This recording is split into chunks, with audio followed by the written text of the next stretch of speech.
Hello, my name is Luis, And I'm Michael. and we are Form AI. All right, so the way our project works is that we use the Dane API, we run a server, and we take in some input data, which is a MP4 of an image of you doing some sort of exercise. Our project centers around tracking the form, posture, any muscle imbalances of someone doing an exercise, hopefully for some like health benefits, physical therapy, or just if you're going to the gym just to get your form better, get some gains.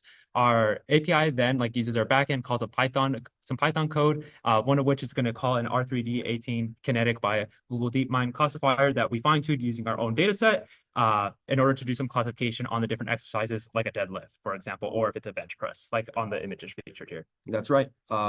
We also send that exercise to a video pose 3D model. This is from Meta, which does some pose estimation. So we get some sequence of poses. You can kind of see in this video here of the person deadlifting. Also, once we know what our classification is from the classifier, we can look up a pre-calculated pose sequence of what our ideal pose or ideal posture is. And once we know that, we have these two sequences, but they don't have the same length. And we want to compare the sequences to measure how similar they are. So we use this dynamic time warping algorithm to interpolate them in a smart way to minimize the amount of difference between them. And once we know those things, we can do a visual animation comparison, which you see in the bottom right, where we have both the gold and the user's input pose sequence played at the same time. And we also have a quantitative error calculation, which is Euclidean distance. Yep. And all those inputs from the blue are fed back into the Dane API of the server, and those are outputted back to us via the tool, via that UI box that's presented to us. And those kind of go two ways.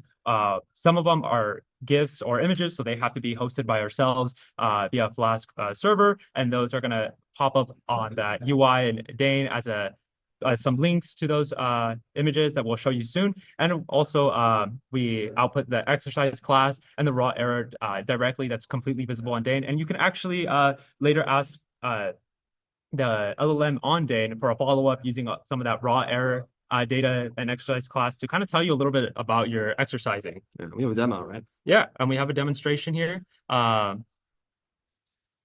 Just for time's sake, I'm going to just play this, which is the image I used here on Dane. Just told it, tell me about this exercise, the name, it can't guess it on its own. So it uses our tool to do the exercise analysis, correctly gets deadlift.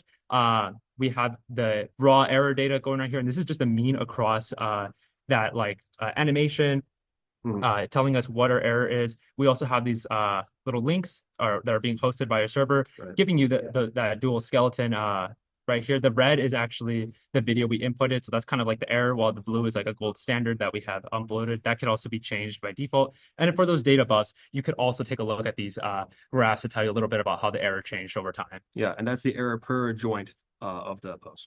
And of course, the Dane by itself, just because I prompted it to say, tell us a little bit about it, it uses some of that data to make some conclusions and some suggestions about your exercise and maybe what's wrong with it. And hopefully we think in the future, fine-tuning this, doing a little bit more research, we can get this to also be used perhaps for further more intensive cases of physical therapy and maybe even help athletes out. Right. Thank you. Yeah, thank you.